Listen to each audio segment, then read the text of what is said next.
Itu tanyanya gini, Kosen sama Celani pernah enggak mau berhenti pelayanan? Nah, berani.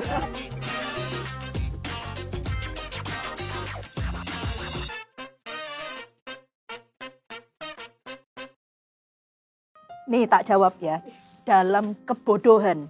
Kenapa tak bilang dalam kebodohan? Tak ceritain. Dalam kebodohan, namanya manusia ini ada. Tapi selalu di dalam satu titik ketika Cici datang kepada Tuhan, tuh Cici mesti hancur hati. Hancur hatinya apa? Karena kenapa sampai terbersit dalam pikiran dan hati yang kayak gitu. Itu namanya manusia. Makanya tak bilang dalam kebodohan. Kenapa? Kalau hari ini kita dipercaya jadi pemimpin, itu anugerah. Dari sekian banyak orang, Tuhan kok pilih kita loh, karena bukan hebat kita loh. Coba kamu lihat, Musa aja, aku nih berat lidah loh Tuhan.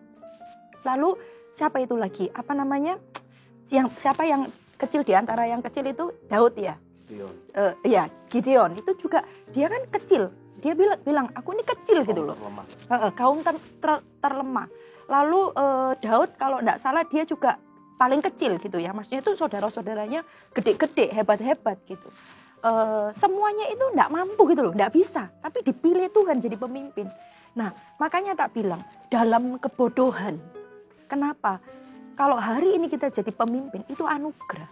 Dari sekian banyak orang, kita tuh enggak bisa loh, enggak ada yang bisa. Semuanya itu merasa kecil, termasuk juga Cici. Tapi kenapa kok bisa kita bilang mau berhenti itu semua?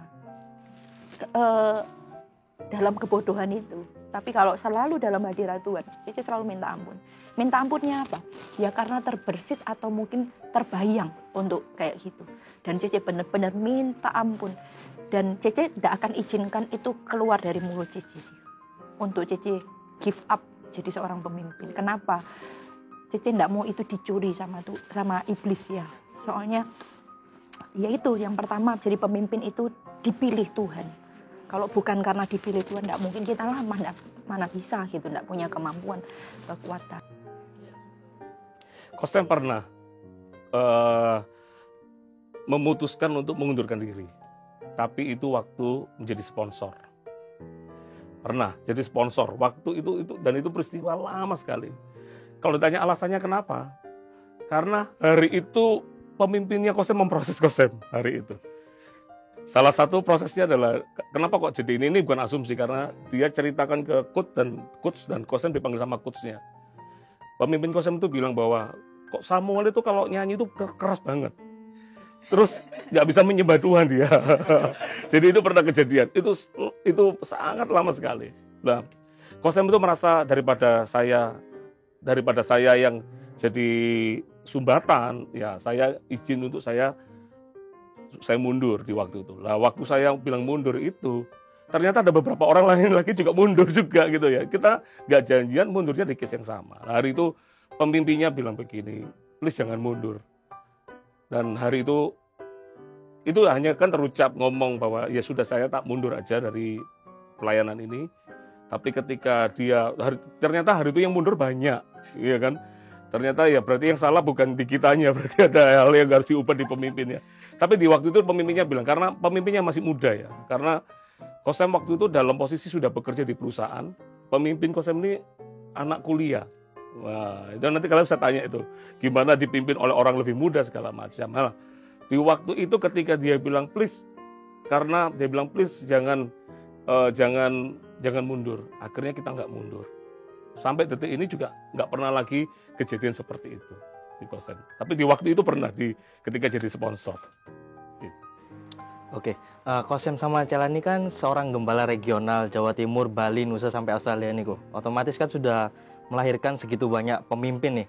Apa sih kriteria buat Kosen sama Celani untuk melahirkan seorang pemimpin itu?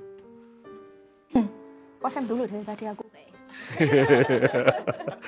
Enaknya gini ya kalau berdua ya, bisa bergantian. Kalau lihat pemimpin, itu kita selalu kenal dengan kata 4M. Lihat orang ya, ini lihat orangnya ya. Itu kita selalu lihat orang itu dari 4M. Apakah dia mau? Gitu, yang pertama. Karena tanpa kemauan nggak mungkin bisa dibawa lebih lagi ini orang. M kedua adalah mampu. Dari mau, dia apakah punya kemampuan? Ini ngomong pemimpin ya. Kan pemimpin beda dengan ketemu member. Di pemimpin kan harus ada, dia juga harus punya kemampuan untuk itu. Dari kemampuan, mampu, ketiga adalah dia harus punya yang namanya meluangkan waktu. Lihat orang, mau pilih orang, dia mau, dia mampu, tapi dia nggak punya waktu. Terus gimana? Tuhan Yesus itu memuridkan murid-muridnya. Kalau ditanya, memuridkannya di mana? Anytime, di kapanpun ada peristiwa memuridkan. Iya kan? Dan ketika dia kembali ke tempat yang paling aman di kuburan, karena kan orang Yahudi kan najis kalau naik ke kuburan, dia ajarkan murid-murid juga memuridkan di sana. Jadi anytime, orang mau, mampu, tapi nggak punya waktu ya nggak bisa juga. Dan M yang keempat yang penting juga adalah mudah dibentuk. Ada orang mau, mampu, meluangkan waktu, tapi punya pendapat sendiri, punya kemauan sendiri nggak bisa juga.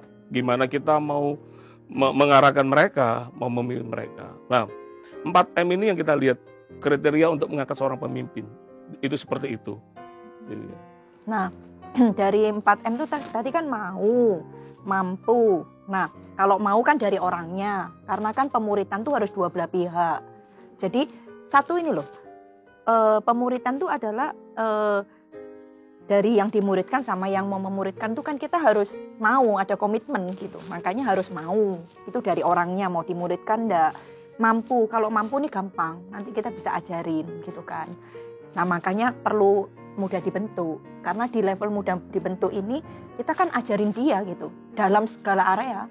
Nah kalau bilang tentang gembala apalagi tuntutannya kan banyak. Dan dia harus bisa jadi berkat. Tanda kutip nih ya, kan gembala juga manusia, tapi tanda kutip kan dia harus jadi berkat di segala area gitu. Nah makanya trainingnya, latihannya, ajarannya itu dari bukan cuman bubur gitu ya, tapi makanan keras. Nah, kalau enggak punya hati yang mau dibentuk, sulit gitu. Enggak bisa jadi orang itu, kayak gitu sih. Oh, oke. Lalu Kosam Celani, ini kan yang Rachel tahu nih, kalau misalnya tuh waktu memuridkan anak-anak yang ada di bawah, bahkan full timer juga gitu, selalu mengajarkan yang ada namanya 3T gitu. Tidak tahu, tidak mau, dan tidak bisa. Lalu ada satu lagi statement tuh yang jadi prinsip kayak Kosam Celani ini sampai akhirnya jadi regional yang Tuhan percayakan tuh banyak gitu.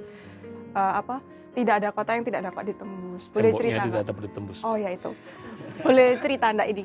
Asal mulanya kenapa kok akhirnya ngambil prinsip itu dan benar-benar dihidupi sama Kosam Celani gitu. Gimana? Ladies first. Oh, oke. Kali ini ladies first. Cece itu waktu itu jadi full timer pertama kali. Hari pertama. Ya. Jadi hari pertama Cece ngantor. Cece ingat waktu itu. Ngantornya itu karena Cece itu masih kosnya itu, jadi habis kuliah Cece tidak pindah kos, tetap kos di situ, tapi ngantor Cece itu masih di daerah Cempaka sana.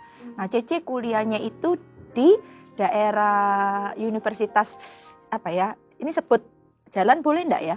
Siwalan-Kerto ya di situ. Jadi itu jauh ya, kalau mungkin enggak tahu Siwalan-Kerto dan Cempaka itu jauh gitu. Nah waktu itu Cece ingat karena Cece full timer pertama ada lagi satu orang kalau satu atau dua ya. Jadi kita sama-sama mau berangkat nih. Nah begitu sama-sama mau berangkat lalu sudah berangkat sampai di sana kita ngantor nih. Nah ketika ngantor itu lalu teman Cece itu tanya, ini teman Cece yang tanda kutip senior nih kan karena dia sudah full timer duluan daripada Cece. Dia bilang, "Lan, kunci lacinya dibawa enggak?" Kunci laci yang mana ya? Loh yang kemarin kamu tak titipin itu loh. Waduh, lupa aku gitu ya. Lupa aku. Si mana ya gitu ya. Lupa ya. Nah, lalu dia bilang gini. Hari itu dia bilang, "Lan, kamu ya cuma dititipi kunci aja gitu ya. Kamu lupa. Lupamu itu ya. Buat aku tidak bisa kerja." Nah, itu kata-kata itu cukup hari itu pertama. Dan itu jadi pegangan hidup. Ya. Lupaku, enggak tauku, enggak bisaku. Gitu ya. Itu berakibat menyusahkan orang lain. Gitu. Jadi semenjak itu Cece tahu, aku enggak boleh lupa. Apapun itu gitu. Nah, enggak tahu juga. Kalau Cece misalnya, enggak usah ngomong Cece gitu. Cece misalnya apa gitu ya. Ngomong. Lalu dia jawab, enggak tahu gitu ya. Rasanya kok rasanya kamu tahu deh, cuman kamu jawab aja nggak tahu tuh rasanya kan kita bikin gemes gitu ya. Nah, seorang pemimpin yang excellent itu harusnya nggak boleh ada kata lupa, tidak tahu, tidak mau, dan tidak bisa. Itu nggak boleh ada dalam kamus kita. Nah, makanya itu kalau sebelum Cece mengajarkan itu kepada anak-anak rohani yang Cece punya, itu pun jadi prinsip hidup Cece.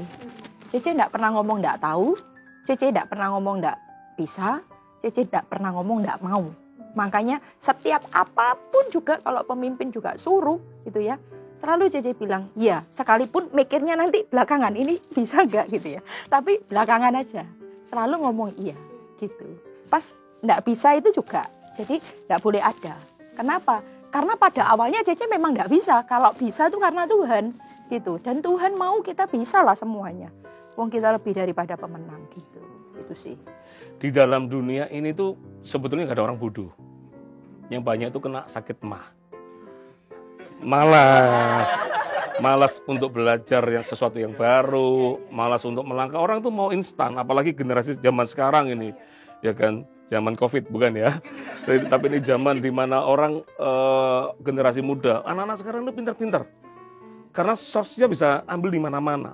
Tapi yang tak lihat adalah semangatnya yang kurang, karena semuanya serba instan. Mau beli makan tinggal aplikasi, mau apa semua ada. Jadi selalu serba instan.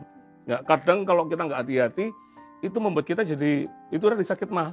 Malas untuk berusaha, malas untuk itu. Nah, Kosem itu belajar, pernah ketemu orang gini. Kalau Anda bekerja di sebuah perusahaan gitu ya, mesti ditanya minimal pengalaman cari yang 2 tahun. Karena dianggap 2 tahun itu kamu sudah belajar banyak.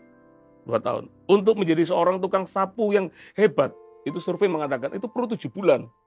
Untuk menjadi tukang sapu yang hebat sampai kotorannya bersih semua itu 7 bulan. Karena ya itu tadi. Karena apa? Sering dia mengerjakan, dia melakukan. Itu yang membuat dia menjadi excellent di situ. Nah, sama juga dengan apa yang kita kerjakan. Nah, kalau kita belum sudah berkata nggak mau, nggak bisa, nggak mau itu kenapa? Karena orang suka pilih-pilih pekerjaan. Nggak bisa, karena apa? Merasa nggak mampu. Tuhan itu kalau pakai seseorang bukan karena hebatnya. Coba, ayo kasih contoh siapa namanya? Gideon, sembunyi dia. Ketika Tuhan berkata, hai pahlawan gagah perkasa, lihat malaikatnya. Dia berkata, dia lihat, benar nggak ini? Tuhan pilih dia. Daud bukan orang yang hebat juga sebetulnya. Dia cuma kurikulum vitae-nya cuma gembala kambing domba 2-3 ekor. Nggak ada yang bisa, sebetulnya nggak ada sesuatu yang bisa dihebatkan. Tapi mereka semua menjadi orang-orang hebat. Itu yang pertama karena mereka ada Tuhan. Dan mereka mau melangkah akhirnya untuk mereka. Gimana caranya gembala kambing domba 2-3 ekor menjadi seorang raja? Itu jauh banget. Pengalamannya itu jauh banget. Pelajarannya nggak ada. Tapi kok bisa? Dan ini yang hebatnya. Kenapa Tuhan memilih dari gembala kambing domba 2-3 ekor? Daud itu, ini prinsip hidupnya Daud. Saya percaya dia juga punya prinsip. Tidak ada kamus dalam hidupnya, tidak tahu, tidak mau, dan tidak bisa. Ketika Goliat datang, semua orang takut. Kenapa? Ya karena orang merasa nggak bisa, nggak mampu ketemu Goliat. Tapi Daud apa? Dia berkata, siapa ini? Berani sekali. Wih, ini hebat ini. Coba Daud, kamu siapa? Suruh pakai baju perang aja nggak bisa. Berikhtiar itu kan berarti kan sudah kepingin mau melangkah, dikasih bajunya Saul. Nggak bisa. Tapi puji Tuhan ayatnya nggak bilang begini. Setelah dia mencoba langkah itu, terus saya bilang, ngapain mau melawan Goliat? Ngelawan baju sirah ini aja nggak bisa, nggak ada kemampuan. Tapi hebatnya apa? Dia nggak patah semangat di situ. Dia melangkah, makanya kemenangan terjadi. Jadi nggak ada kamus orang bodoh itu nggak ada. Karena Tuhan sudah kasih kita. Apapun di kita pasti ada hal yang kita punya kelebihan. Cuman masalahnya itu tadi, tidak tahu, tidak mau, dan tidak bisa. Dan itu harus dibuang dari kehidupan kita. Nah, sekarang kalau bilang tentang tidak ada kota yang temboknya tidak dapat ditembus. Itu sebetulnya lewat sebuah peristiwa. Karena kita menjadi gembala di sebuah kota yang kita tahu kota itu nggak mudah untuk kekristenan. Kita orang-orang muda yang baru lagi cinta Tuhan, terus dapat panggilan Tuhan, kayak mau kasih yang terbaik di situ. Ternyata prosesnya itu nggak mudah gitu ya.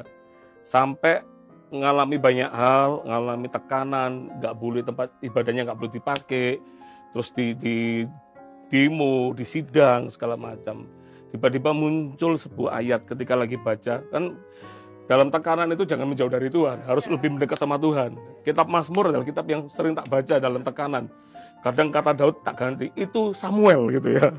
Aku tuh Samuel gitu, jadi selalu diganti. Karena iman kan timbul dari pendengaran firman Tuhan. Nah, waktu suatu hari dalam tekanan ketika baca itu, tiba-tiba muncul ayat.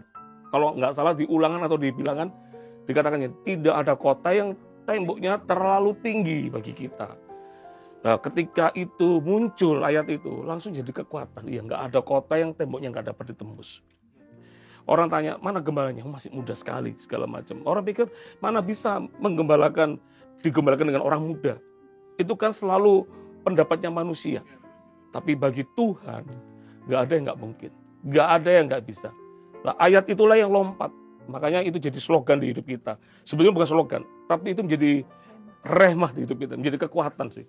Tidak ada kota yang temboknya tidak dapat tembus. Makanya muncul tidak ada kata tidak bisa, tidak tahu, dan tidak mau. Karena bersama Tuhan, kita pasti bisa. Simpan pertanyaan berikutnya, dan saksikan di episode berikutnya. God bless you. God bless you.